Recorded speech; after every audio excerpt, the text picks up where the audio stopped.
Tonight on Business Live, further analysis of the domestic debt restructuring indicates that about 23 banks operating in this country will lose about 6.1 billion cedis as a result of reduced coupon rate and the extension of the maturity period.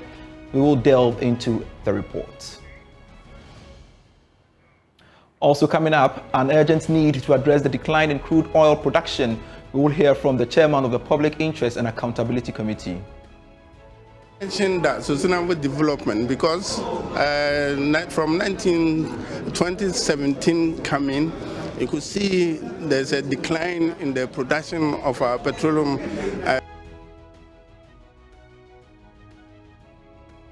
Also up ahead, we will engage the hoteliers industry basically on the back of the new taxes.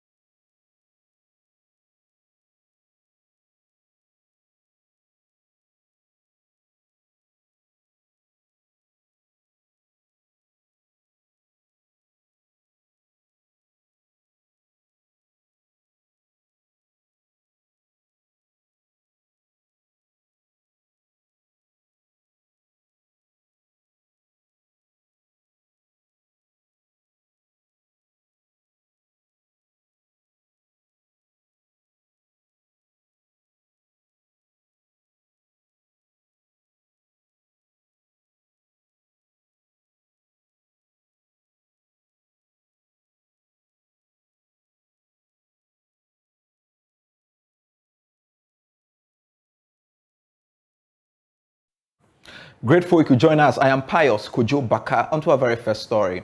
Chief Executive of the Development Bank of Ghana, Kwame Duka, has justified why his outfit would not lend to small-scale businesses, but rather to large-scale ones. According to him, the risks involved in supporting small-scale businesses are much bigger compared to large-scale businesses. Now, the bank says it will this year accelerate lending activities with at least 600 million cedis in loans to its participating financial institutions for on-lending to SMEs.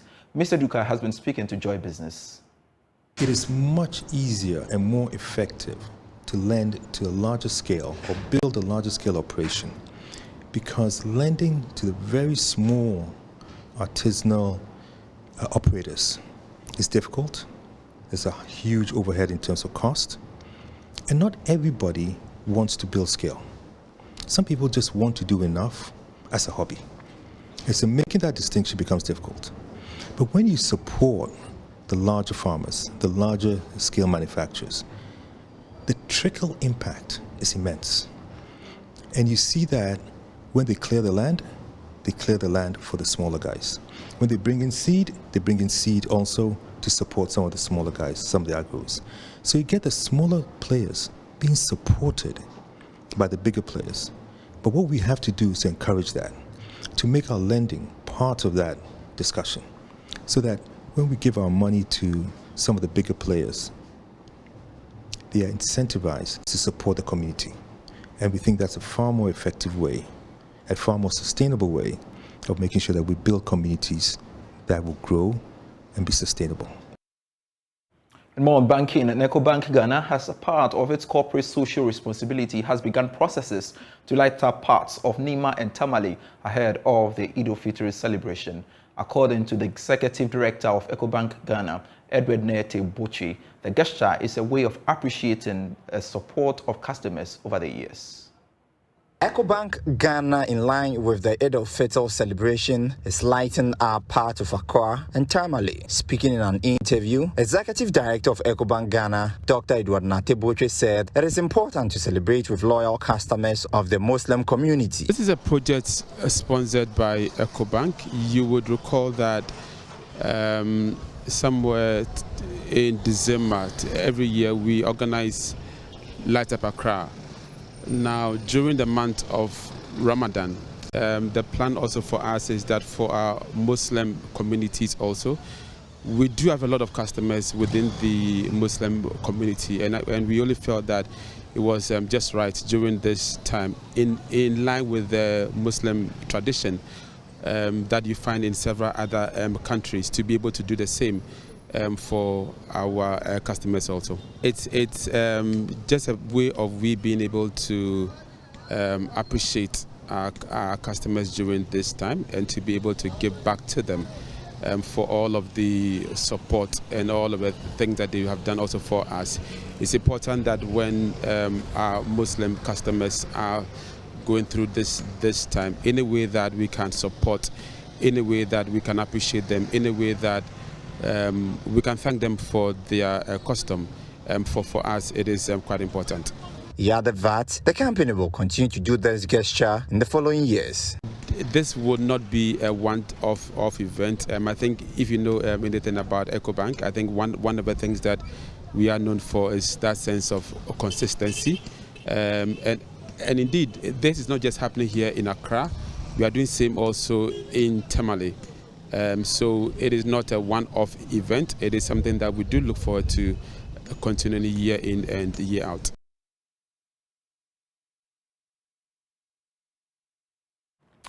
Now, Finance Minister Ken Ofori-Atta has indicated that there may be the need for further adjustments in utility tariffs to ensure full cost recovery. The minister, however, maintained that there will be measures in place to protect the vulnerable in society. The minister spoke on PM Express Business Edition from Washington, D.C. on the status of the IMF program and negotiations and, of course, challenges ahead. Within the fund program is also like a doubling of LEAP, as in the resources we put into the livelihood and empowerment program. I'm looking to increase how much we put into school feeding to make sure that the vulnerable are also taken care of. But I think all of us need to pay our way for everything else that we do. So we're going to look at some reviews and tariffs as well to make up for more of a full cost recovery, some will say. Full cost recovery for tariffs, yeah, we should move towards that. At the same time, you protect the lower band so that you don't deny them water and electricity. But all of us who should be able to afford and use and pay for it, we should do that. Some Ghanaians are worried that they're taking a lot of hits, and whilst we get excited about this program, the shocks of the program will have a lot of pressure on some Ghanaians. I mean, I don't know. What we have been doing since July, when we started discussions, I don't know that anything is going to change. I mean, we have to make sure that we keep increasing revenues. We have to make sure that expenditures that should not happen will not happen. And then we'll be able to cut our quotas where it should be. Let's look at market confidence and getting this program. What are your expectations in terms of its impact on the investor response and then market confidence as well? Well, you saw what happened when there was no sense of where we were going last year, and the currency took a nosedive, etc. And people were just not sure, and there was lack of confidence. Obviously, there's been some stability with these discussions going forward. The market responds to, any system that is looking at its, expenditures and revenues. And as long as we keep at it, I think the market will be positive. In terms of returning to, let's say, the international capital markets, I suspect it to take, some 2-3 years or so, if not more, for us to get back to it. In the interim, we should be able to generate local resources to do that. We've got to expand on this interesting development, and the hotel industry, we do know, is one of the several subsectors of the economy heavily impacted by the rising cost of rising taxes, basically. And government recently introduced 3 new taxes, including the Growth and Sustainability Levy, which the Ghana Hotel Association has described as a nuisance. It believes it would further compound businesses for members. Beside the corporate tax of 22% on profit, the members are paying 15% of value-added tax.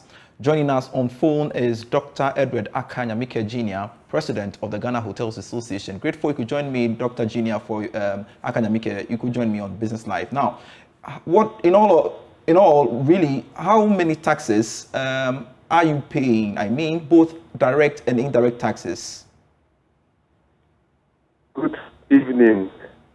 Thanks for the opportunity as usual. Let me just describe in layman's language.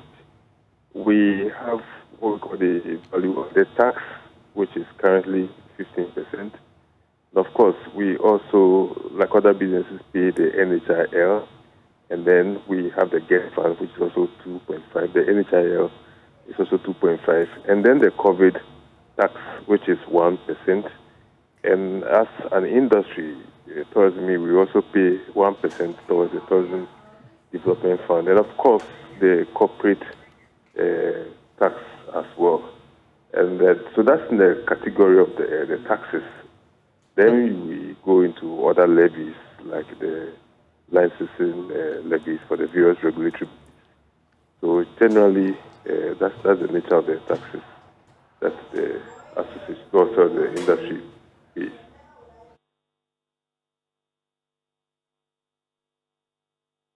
So the industry, really, give us a picture of what is happening there. Sorry, come again. I didn't get it. I'm asking that how are your members coping with these new taxes, and give us a broader picture of what it looks like in the industry. Well, when it comes to the 3 new taxes which the president signed, I think because of the week, I must say that they do not really affect it directly apart from the income tax, where the categories have changed a bit.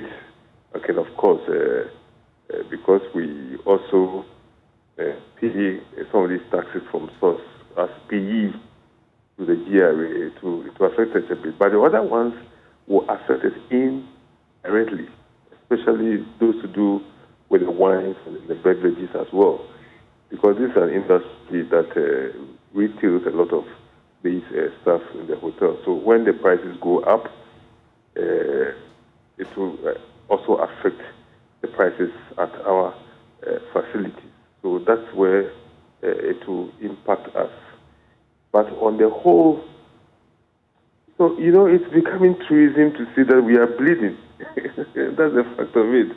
And, earlier in your bulletin, you were hinting of tariff changes as announced by the minister. And, it's every day, it seems that suddenly we are being bombarded with operational cost challenges from every angle.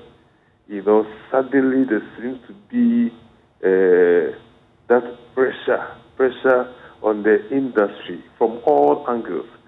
And we just pray that as these bombardments are coming, there will also be some way that we will also enjoy some relief. But so far, we have not received any hint of any relief from any direction at all. Okay. Recently, I'm sure you heard about our issue with the Pious, in which fortunately they met us and they have accepted that it was a challenge from there and they are trying to resolve.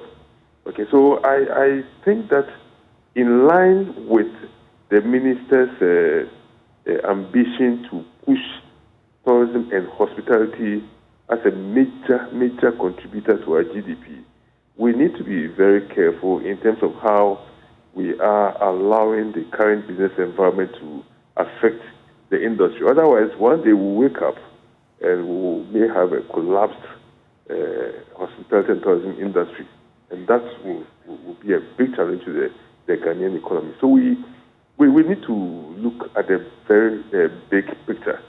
Because when you look at taxes alone, you might think that, so we can accommodate the taxes because value-added tax, for instance, is for the consumer or the customer to pay.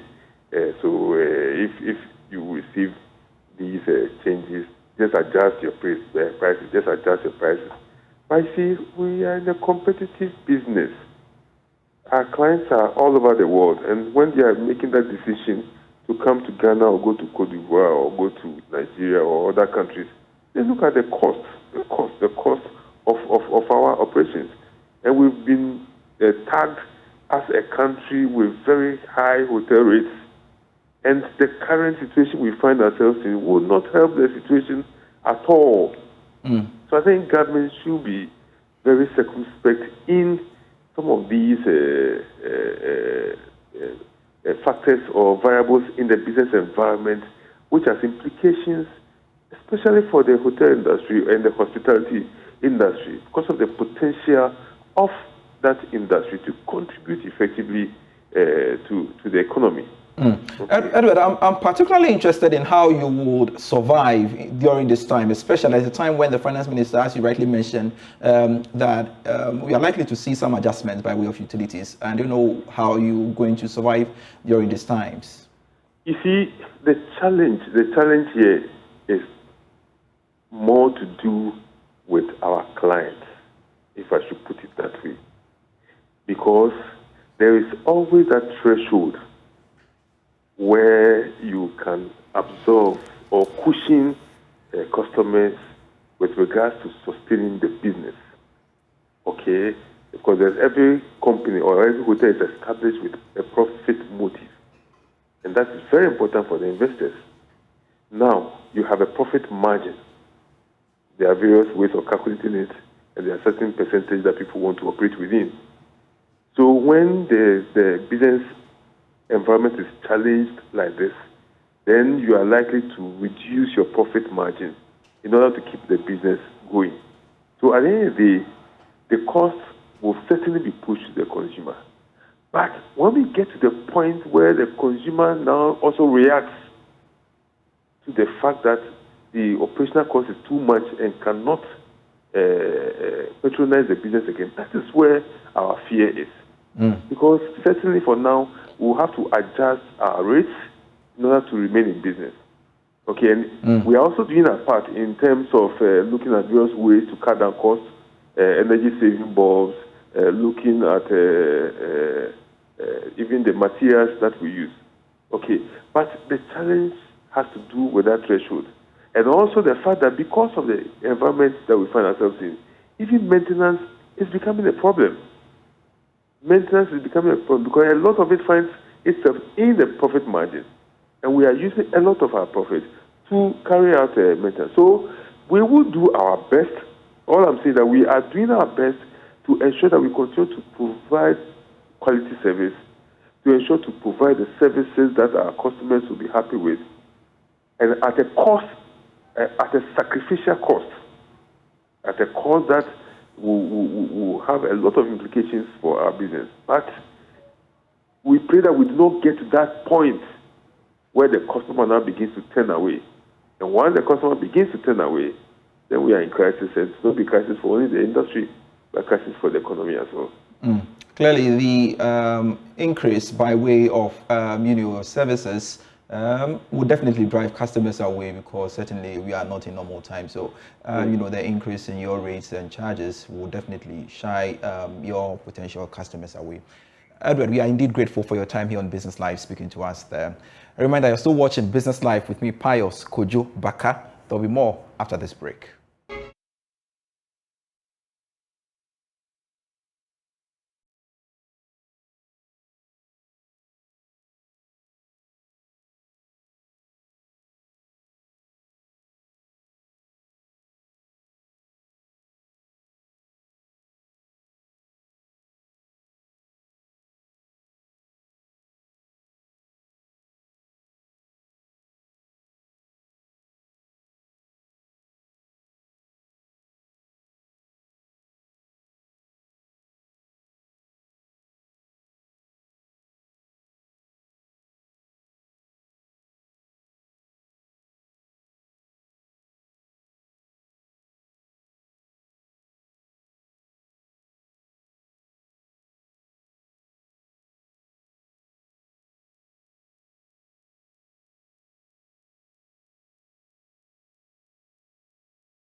Hello, welcome back. Let's continue with the rest of our stories. And the Public Interest and Accountability Committee, PIAC, wants government to speed up the sustainable development of its petroleum resources to reverse the decline in crude oil production.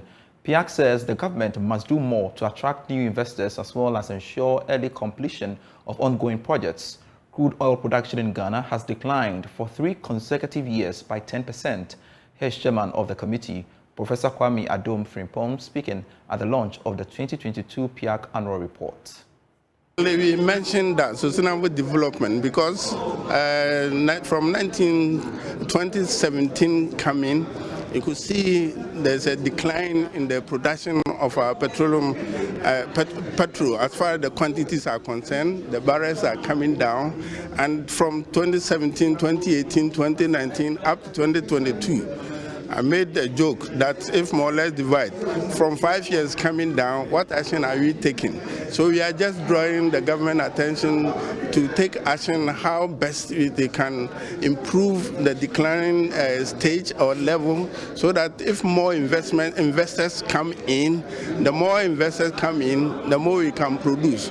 So that's one option. So the other option is to make sure that the little money or revenue we generate from the decline, the production, we should be able to put in the good use so that the Ghanaians will benefit from it. Now, Secretary General of the Africa Continental Free Trade Area, Wamkele Mene, says it will take time for Africa as a continent to adopt a new single currency regime. The diplomat overseeing the world's largest free trade area says the disparities in the economic conditions in many countries across the continent are posing a significant challenge to the vision of the African Union to grow into a full economic union. The cost of currency convertibility is estimated at $5 million a year, with experts calling for an intra-African trade solution to plug the flight of capital out of the region. Now, in an exclusive interview with Joy News' Blessed Suga at the After Business Forum in Cape Town, South Africa, Wamkele Mene indicated that the newly introduced Pan-African payments and settlement system will be a stopgap measure. Two currencies on our continent. The cost of currency convertibility is $5 billion a year. We have to do something about that. That's why we, working with Afreximbank, we have established the Pan-African Payments and Settlement System, so that if you are in Accra, your counterparty is in Nairobi, you don't have to buy the dollar or any other third currency to transact with your counterparty or to pay for the goods that you are exporting, that you are importing. So payments has proven to be a significant constraint to boosting intra-Africa trade because of the cost. That is why the Pan-African Payments and Settlement System is an interim solution. I'm saying interim in the absence of a common currency, which one day I know the African continent will have. You are now going to be able, through the Pan-African Payments and Settlement System, you are now going to be able to trade with your local, your counterparty using local currency. You are on the digital platform. You transact in Ghanaian cedi. Your counterparty in Kenya receives the cedi, the transaction amount in Kenyan shillings. So we are eliminating the need for a correspondent bank in another part of the world to be the middleman. But don't you concede that if we had a single currency, that would have addressed the challenge? You were speaking about that on Sunday, pointing out some of the challenges and how difficult it will be at this time to implement a single currency regime. What's that big hindrance in the way of many of the member states participating in this free trade area? There is already a decision. Going as far back as the establishment of the Organization of African Unity, there's a very clear decision that Africa must have a common currency. However, getting there is difficult because you have to have macroeconomic convergence. We know from the experience of Europe, Greece, Portugal, when they were experiencing sovereign debt crisis, when they were not able to exercise monetary policy because it is centralized. So you have to get to that point where everybody, all countries in Africa, are on the same macroeconomic policy stance, convergence criteria on, for example, on GDP to debt ratio, on government deficit to GDP ratio. Those things have to be completely aligned.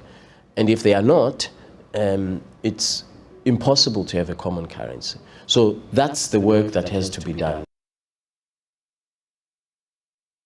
Wamkele meaning that interaction with my colleague Blaise Sugan in South Africa there.